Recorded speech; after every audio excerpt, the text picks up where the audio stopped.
തോണിയെടുത്ത് പുഴയിൽ സവാരിക്കിറങ്ങിയ 4 സുഹൃത്തുക്കളിൽ ഒരാൾ മുങ്ങിത്താണു. ഒഴുക്കിൽപ്പെട്ട ഷഹദ് എന്ന യുവാവിനെ നാട്ടുകാർ രക്ഷിച്ചു. ചാലിയാറിലെ അരീക്കോടിനടുത്തുള്ള മുറിഞ്ഞുമാടലാണ് അപകടം. സവാരിക്കിടെ കുളിക്കാനായി 3 പേർ പുഴയിലിറങ്ങിയിരുന്നു. കൈക്ക് സുഖമില്ലാത്തതിനാൽ ഷഹദ് തോണിയിൽ തന്നെയിരുന്നു. ഇതിനിടെ തോണി ഓളം തള്ളി പുഴയുടെ മധ്യഭാഗത്തേക്ക് എത്തിയത് കണ്ട കൂട്ടുകാർ തോണി കരയിലേക്ക് അടുപ്പിക്കാൻ ശ്രമിച്ചു.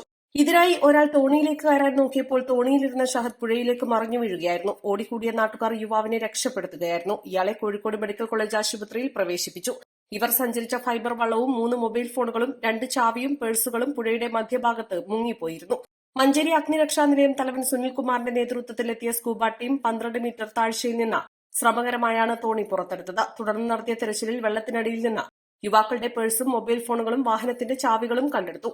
മഞ്ചേരി നിലയത്തിലെ സ്കൂബ ടീം അംഗങ്ങളായ മുഹമ്മദ് ഹബീബ് റഹ്മാൻ, കെ പ്രജിത്ത്, മഞ്ചേരി അഗ്നിരക്ഷാ സേനാംഗങ്ങളായ അബ്ദുസമീൻ, കെ ബിനീഷ് എന്നിവർ തിരച്ചിലിന് നേതൃത്വം നൽകി. East live, Areekode.